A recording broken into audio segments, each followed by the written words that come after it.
मेरा पति रोजाना शहर से मेरे लिए जलेबी लेकर आते थे, जिसको मैं बड़े शौक से खा लेती थी। लेकिन उसके बाद मुझे होश नहीं रहता था। सुबह उठती तो कपड़े गीले रहते और एक दिन पति का लाई हुई जलेबी मैंने फेंक दी और सोने का बहाना करके सो गई। फिर जो मेरे साथ मेरे पति ने किया, वो सुनकर आपके रोंगटे खड़े हो जाएंगे। क्योंकि शादी की रात पति के कमरे में आने से पहले ही मैंने ब्लैक कलर की सूट नाइटी पहनी थी कि वो पहले ही नज़र में मुझे देखे और अपना दिल हार बैठे। वैसे मैं गांव वाली लड़की थी, लेकिन ये नाइटी मुझे मेरी बड़ी बहन ने दी थी, जिसकी शादी शहर में हुई थी। उसने ही मुझे पति को काबू करने की कई बातें बताई थी। मेरे पति अशोक कमरे में आए तो मेरा ये नाइटी सूट देखकर रुक गए। उनके नज़र में तो मैं गांव वाली लड़की थी।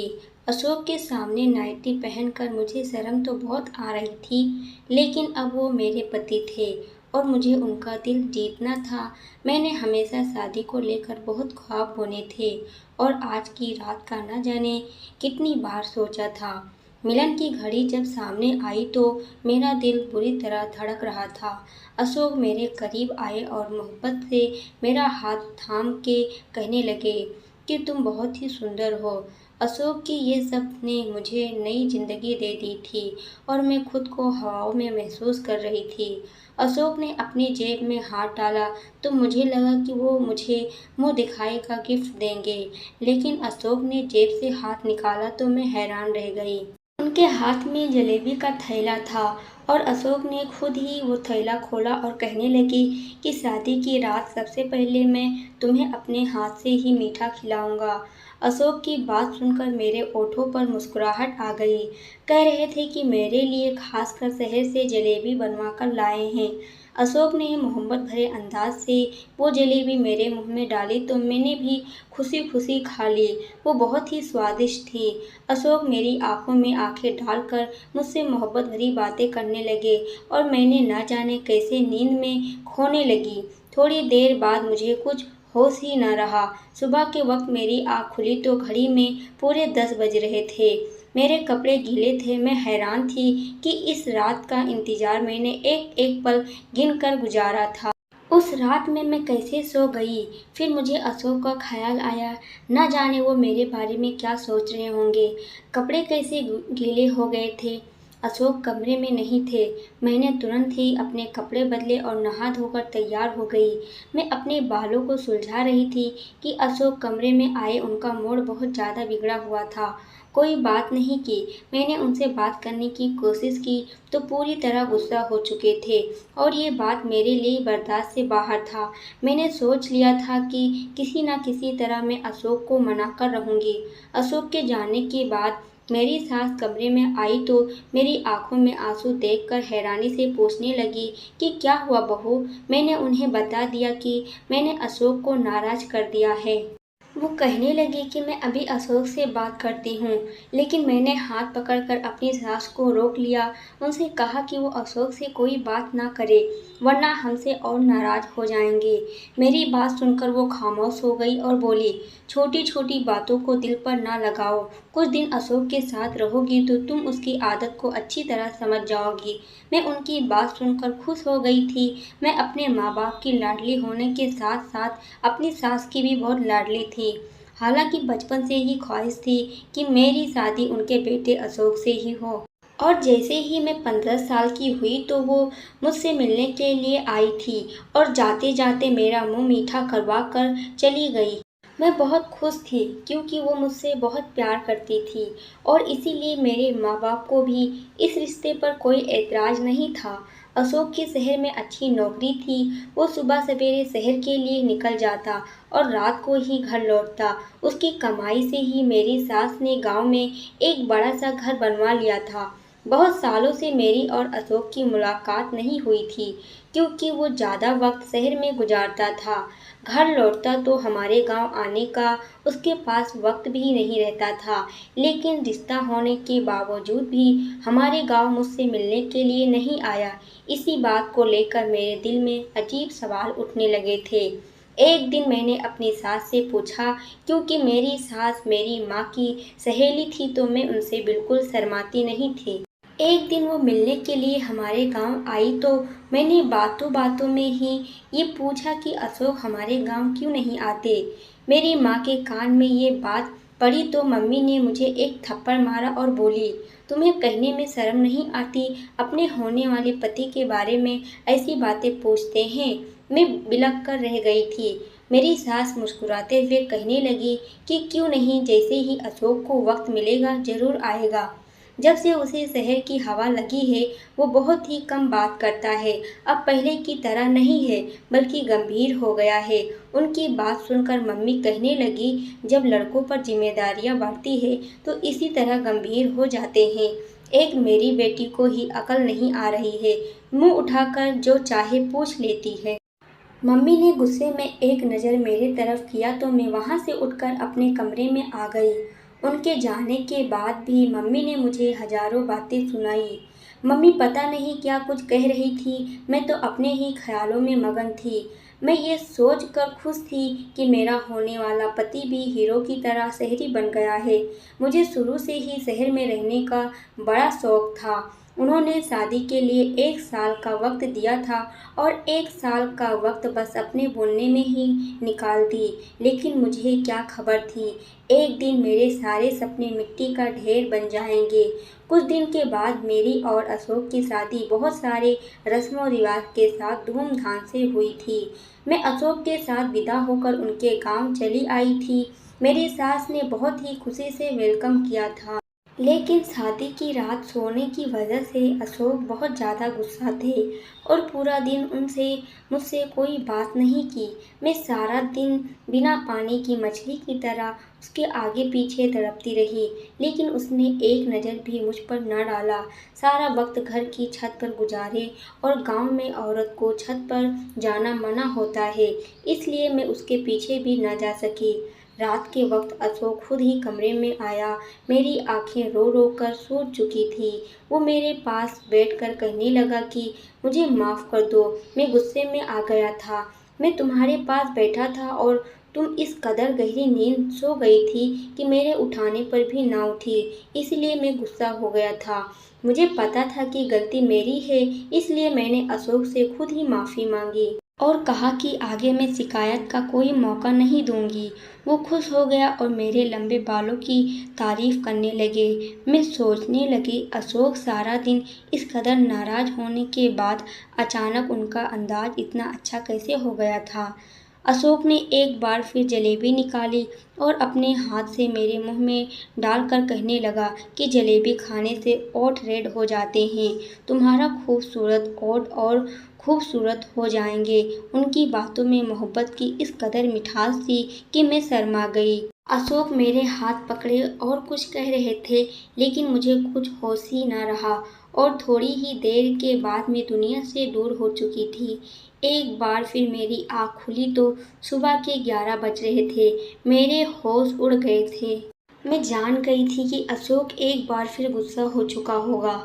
अब मुझे समझ ही नहीं आ रहा था कि मुझे इस तरह गहरी नींद कैसे आ सकती है। मेरे कपड़े पूरी तरह गीले थे और मुझे ठंड लग रही थी। मैं जल्दी से नहा धोकर तैयार हो गई और कमरे से बाहर निकली तो कमरे के बाहर मेरे पति गुस्से में मेरी सास से कह रहे थे कि आपने ऐसी लड़की से मेरी शादी करवा दी है जिसे सोने उठने की कोई समझ ही नहीं है। मैं कैसे इसके साथ सारी ज़िंदगी गुजार सकता हूँ। इसे ये भी मालूम नहीं कि गांव की औरतें सवेरे उठकर घर के काम काज करती हैं। आप सुबह से उठकर घर का काम कर रही हैं और वो महारानी बनकर सो रही हैं। अगर ऐसे ही हाल रहा तो मैं ज़्यादा दिन तक आपकी चहीती बहू को अपने घर में बर्दाश्त नहीं कर सकता। अशोक का ये सब सुनकर मैं घबरा गई। मैं सोच भी नहीं सकती थी कि मेरे पति इतना सख्त होंगे। इससे आगे बातें सुनने की मुझ में हिम्मत नहीं थी। मैं चुपचाप से किचन में चली गई थी। मेरी सास सच में सुबह से काम काज में लगी हुई थी, क्योंकि किचन भी पूरी तरह साफ था और दोपहर का खाना भी बन चुका था। मैं अशोक के साथ-साथ अपने सास के नज़रों में भी गिर रही थी। मुझे रह-रह कर अपने आप पर गुस्सा आ रहा था। न जाने मुझे क्या हो गया था। मैं सारे घर का चक्कर लगाई तो वो पूरा काम कर चुकी थी और शायद इसी वजह से अशोक हद से ज़्यादा गुस्सा थे। वो फिर छत पर जा चुके थे क्योंकि उन्हें अच्छी तरह पता था कि मैं उनके पीछे छत पर नहीं जा सकूँगी। मैं सारा दिन रोती रही। वो खुशी जिसके लिए मैंने साल भर इंतज़ार किया था, मैं अब तक उससे बहुत दूर थी। ना ही अशोक का साथ पूरी तरह नसीब हुआ था और ना ही उनके दिल में जगह बना सकी थी। और अशोक के शब्द ने मुझे अच्छी तरह ये बता दिया था कि अगर मैंने कोई गलती की तो वो मुझे घर से निकाल देगा। मेरे गांव से बार-बार मम्मी का फ़ोन आ रहा था। मम्मी कह रही थी कि 1 हफ्ते के लिए हमारे घर आकर रह जाओ। रस्म के मुताबिक शादी के बाद 1 हफ्ते के लिए बेटी अपने मायके रहने के लिए आती है। मैं बिल्कुल भी नहीं जाना चाहती थी क्योंकि अशोक मुझसे पहले ही नाराज़ थे। ऐसे में अगर उनको छोड़कर मम्मी के घर चली जाती तो शायद वो कभी मुझसे बात ना करते। रात के वक्त अशोक कमरे में आ गए। मुझे हैरानी हुई अचानक ठीक कैसे हो गए थे। मेरे पास बैठकर खुद ही पूछने लगे कि तुम्हारी मम्मी का फ़ोन क्यों आया था।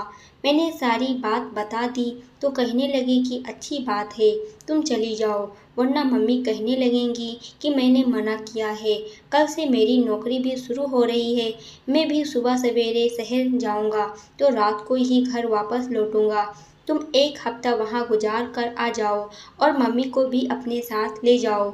मुझे अशोक से इस तरह की दूरी का भरोसा नहीं था। मुझ में इतनी हिम्मत नहीं थी कि मैं आगे उनकी बात सुनूं। इसलिए मैं भी खुशी-खुशी राज़ी हो गई। अशोक ने फिर जलेबी निकाल कर खुद ही मेरे मुँह में डाल दी और कहने लगे, तुम इसे जल्दी-जल्दी खाने की बजाय आराम से खाया करो। ये शहर का मशहूर हलवाई की है। इसे तुम्हारे ओठ रेड हो जाएंगे और बहुत ही खूबसूरत लगेंगे। मैं अशोक को इस तरह के बदलते हुए देखकर बहुत परेशान थी। वो जितने सख्त थे उतने ही मोहब्बत करने वाले भी थे और उनका गुस्सा करना सही था। मेरी गलती की वजह से वो गुस्सा थे। अशोक कहने लगे कि मैं मम्मी को बताकर आता हूँ कि तुमको कल तुम्हारे गांव जाना है, मेरा इंतज़ार करना। अशोक की बात सुनकर मैंने मुस्कुरा दिया। मैंने सोच लिया था कि मैं किसी सूरत में आज नहीं सोऊंगी और मुझे अशोक का इंतज़ार करना था। गांव जाने से पहले उनके दिल से अपनी सारी दूरी को मिटाना था। मैंने जल्दी से नाइटी पहन ली। दीवार पर लगे शीशे में अपनी ओठों को देखकर हैरान रह गई थी। वो सच ही कहते थे कि मेरे ओठ रेड हो जाएंगे। मैं बिस्तर पर आकर बैठ गई, उनका इंतज़ार करने लगी। लेकिन अशोक के वापस आने से पहले ही एक बार फिर मैं सो चुकी थी। सुबह 10 बजे मेरी आँख खुली तो अशोक शहर की तरफ निकल चुके थे। वो बहुत सुबह ही शहर के लिए निकल जाया करते थे क्योंकि शहर तक जाने का रास्ता 2 घंटे का था। मुझे खुद पर रोना आ रहा था। शादी के 1 हफ्ते के बाद भी मैं अशोक के साथ कोई रिश्ता ना बना सकी और अशोक की गुस्से की वजह सिर्फ और सिर्फ मैं थी। मैं ये सोच-सोच कर परेशान थी कि मेरे कपड़े गीले कैसे हो जाते थे। शायद अशोक मुझे उठाने की कोशिश करते थे। मैं कमरे से निकली तो मम्मी भी गांव जाने के लिए तैयार हो चुकी थी। मेरी सास मुझे देखकर कहने लगी कि अशोक तो चला गया है, अब हम दोनों को ही गांव के लिए निकल जाना है। मैं बुझे-बुझे दिल से अपने मायके के लिए निकल गई। मेरा दिल तो अशोक के साथ ही शहर चला गया था। अब मुझे उनसे 1 हफ्ते के बाद ही मिलना था। मेरे घर वाले मुझे देखकर बहुत खुश हुए। मेरी छोटी बहन को खुशी का ठिकाना न रहा। सारे गांव में मेरे आने की खबर पहुंच गई थी, इसीलिए औरतों को झुंड मुझे देखने के लिए आने लगा।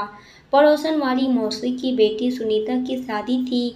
वो मेरी पक्की सहेली थी। गांव आकर मुझे उसकी शादी में घूमने का मौका मिल गया। खूब शोर शराबा हो रहा था, लेकिन फिर भी मेरे दिल में कोई खुशी नहीं थी क्योंकि मेरा दिल तो अशोक पर अटका हुआ था। हैरानी की बात ये थी कि जब से मैं अपने माँ के घर आई थी, मुझे बिल्कुल भी नींद नहीं आ रही थी और अशोक के कमरे में आती ही बिस्तर पर गिर जाया करती थी। यहाँ तो मैं सिर्फ करवटें बदलती रहती थी। शायद अशोक की यादें मुझे सोने नहीं दे रही थी।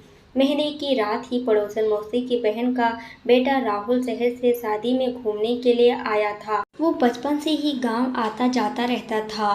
मुझे देखते ही मेरे पीछे पीछे घूमने लगा। मैं हैरान थी कि उसे क्या हुआ है। उसकी नज़र मुझ पर जमी हुई थी और इस बात को शायद मेरी सास ने भी महसूस किया था। मुझे अजीब सी घबराहट हो रही थी। पहले ही मेरे और अशोक के बीच का रिश्ता कुछ ठीक नहीं था और राहुल के बारे में मेरी सास को पता चला तो मेरा बस बसाया घर उजड़ जाएगा। इसीलिए मैं पड़ोसन मौसी के घर से निकलकर अपने घर वापस आ रही थी और राहुल मेरे पीछे पीछे चला आया। मुझे रोककर कहने लगा कि मुझे तुमसे प्यार है और अगर तुम कहो तो मैं तुम्हारे घर रिश्ता भेज दूँ। राहुल के ये सब ने तो मेरी जान ही निकाल दी थी। मैंने गुस्से में राहुल से कहा कि मेरी शादी हो चुकी है और बेहतर यह है कि आगे तुम ऐसी कोई बात न करना। मेरी बात सुनकर तो राहुल कहने लगा, शहर में मेरा बहुत बड़ा बंगला है, गाड़ी है, मैं तुम्हें सब खुशी दूंगा, लेकिन तुम अपने पति को छोड़कर मेरे साथ चलो। मैं हमेशा से ही तुमसे प्यार करता हूँ। मुझे क्या पता था कि तुम 17 की उम्र में ही शादी कर लोगी। मैंने उसे गुस्से में कहा कि आज तो ये बात कह दिया है, लेकिन आगे ऐसी बात ना करना। मैंने अपने पति से बहुत प्यार करती हूँ और तुम्हारी एक गलती मुझे बदनाम कर सकती है। राहुल उस वक्त तो वापस लौट गया, लेकिन मेरे लिए सुनीता की शादी मनाना मुश्किल हो गया था। वो बहुत ढीठ साबित हुआ था। बहाने बहाने से अपने फ़ोन में मेरी फ़ोटो खींच रहा था। जैसे तैसे एक हफ्ता गुजर गया और मैं अपनी सास के साथ वापस अपने घर आ गई। अशोक शायद आज काम से जल्दी लौट आया था। हम कल दोपहर को घर पहुंचे थे और अशोक पहले से ही घर पर था। अशोक को देखकर मैं बहुत खुश थी। अपना सामान रखने के लिए कमरे में गई तो अशोक अपनी मम्मी से मिलने के लिए उनके कमरे में चला गया। मैंने सोचा कि मैं भी कुछ देर अशोक और मम्मी जी के साथ बैठ जाती हूँ, फिर घर के काम काज करूँगी। इसीलिए सामान रखकर दोबारा उनके कमरे की तरफ आई तो मेरी सास के शब्दों ने मुझे हैरान कर दिया। मैं सोच भी नहीं सकती थी कि मेरा घर उजाड़ने वाली कोई और नहीं, बल्कि मेरी अपनी सास है। वो गुस्से में अशोक से कह रही थी कि मैंने जाते वक्त तुझे कह दिया था कि हमारे वापस आने तक डिवोर्स का कागज़ बनवा लेना, लेकिन तुझे कुछ होश ही नहीं। मैंने खुद अपनी आँखों से देखा है कि तेरी पत्नी कितनी गलत है, लेकिन तू तो आँखों में पट्टी बांध रखी है। अशोक कह रहा था कि माँ, मेरे लिए उसे छोड़ना मुमकिन नहीं है। वो मेरी पत्नी है।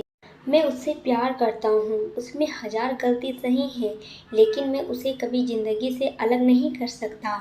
अशोक मेरी मोहब्बत की बातें कर रहे थे और मेरी सास बुराइयों में मगन थी। मुझे समझ नहीं आ रहा था ये सब क्या हो रहा है।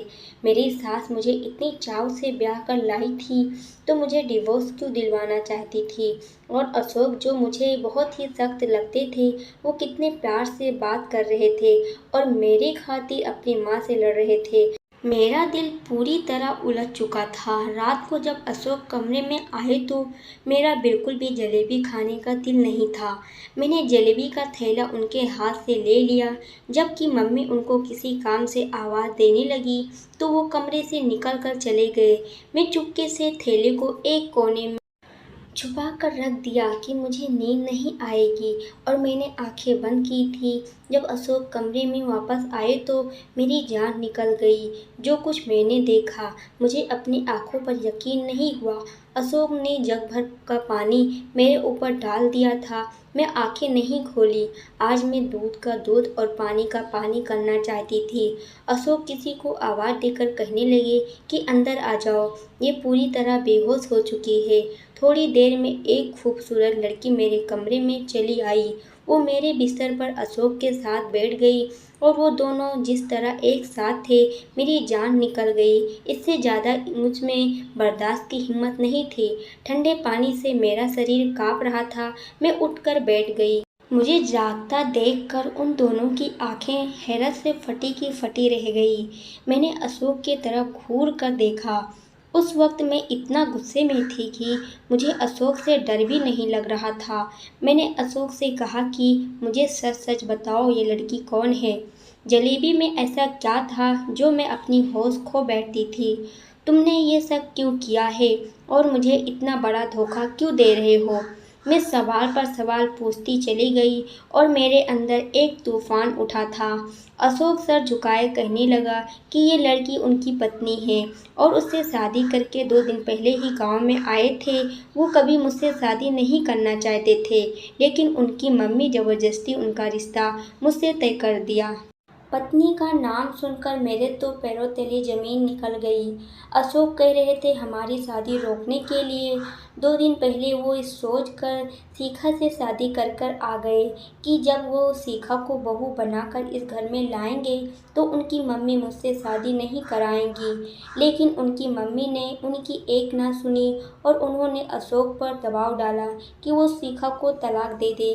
अशोक शिखा को छत वाले कमरे में रख दिए क्योंकि गांव में औरतों को छत पर जाना मना था। इसीलिए अशोक को यकीन था कि मैं कभी उनके पीछे छत पर नहीं जाऊंगी। अशोक जानबूझकर जलेबी में नशे की दवा मिलाते थे कि मैं सो जाऊं और हर रात हमारे ही कमरे में शिखा के साथ वक्त गुजारे। शिखा शादी से पहले शहर में नौकरी करती थी, इसीलिए मम्मी को लगता था कि शिखा इज्जतदार नहीं है और इसीलिए मम्मी बार बार कहती थी कि मैं शिखा को डाइवोर्स दे दूं। शिखा मेरी पहला प्यार है। अशोक कह रहे थे कि मम्मी ने आत्महत्या करने की धमकी दी थी, इसीलिए अशोक ने मुझे अपनाया था। अशोक शिखा को किसी हालत में नहीं छोड़ सकता और इस बात का मुझे भरोसा था। अशोक ने मुझे सारा सच बता दिया था, जिसे सुनकर मेरे पास कहने के लिए कुछ नहीं बचा था। मैं जान गई थी कि मेरी सास उस दिन शिखा और अशोक की डिवोर्स की बात कर रही थी, जिसे सुनकर मैंने गलत मतलब निकाल लिया था। मेरी बर्बादी के पीछे सिर्फ अशोक का हाथ नहीं था, बल्कि मेरी सास का भी हाथ था, जिन्होंने ये जानते बूझते कि उनके बेटे ने अपनी पसंद से शादी कर रखी है, जबरदस्ती उसके साथ मेरी शादी करवा दी। मैंने अशोक के साथ जिंदगी को लेकर कई सपने देखे थे। ऐसे इंसान के साथ मैं कभी जिंदगी नहीं बिता सकती थी जो किसी और से इस कदर मोहब्बत करता था। उसकी खातिर मुझे नशे वाली जलेबी तक खिला सकता था। मैंने अपना सामान बांध लिया और अपनी सास को नमस्ते कर कर अपने गांव के लिए निकल गई। मेरी सास ने बहुत कोशिश की। वो बार बार मुझे यकीन दिला रही थी कि अशोक शिखा को छोड़ देगा और मेरा हो जाएगा, लेकिन मैं कभी ऐसे इंसान के साथ गुजारा नहीं कर सकती थी जो मुझे मोहब्बत नहीं दे सकता था। मैंने अपने माँ बाप से कहकर अशोक से डिवोर्स ले लिया था। मैं अपने माँ बाप की लाडो रानी थी। वो मुझे खुद ही किसी ऐसे आग में झोंकना नहीं चाहते थे। पड़ोसन मौसी की वजह से राहुल को खबर मिल गई थी कि मैं अब एक बार फिर अकेली हो गई हूँ। इसीलिए राहुल अपने घर वालों को भेजकर मुझे अपनाने की बात की थी। मैं अभी शादी नहीं करना चाहती थी, इसलिए मैंने साफ साफ इनकार कर दिया। मुझे अब आगे पढ़ना था और अपने पैरों पर खड़ा होना था। मेरी पढ़ाई के साथ ही मेरी पेपर भी ख़त्म हो गई थी। मैंने उसको दोबारा शुरू कर दिया था। हर शादी कामयाब हो ये ज़रूरी नहीं, लेकिन एक नाकाम शादी का मतलब ये नहीं कि इंसान नाकाम होता है। अपनी शादी की नाकामी के बाद मैं बहुत ज़्यादा कामयाब हो गई थी। पढ़ाई के मैदान में झंडे गाड़ कर अपने गांव का नाम पूरे ज़िले में रोशन कर दिया था। अगर मेरी कोई प्यारी सी बहन या बेटी नाकाम शादीशुदा ज़िंदगी का शिकार हो गई हैं, तो ये याद रखना कि ज़िंदगी में आगे बढ़ने के लिए नए रास्तों की तलाश करें और ज़िंदगी की दूसरी कामयाबी को समेटे। धन्यवाद दोस्तों। अगर वीडियो पसंद आई हो तो लाइक और कमेंट ज़रूर करिएगा। चैनल पर नए हो तो चैनल को सब्सक्राइब करना मत भूलिएगा।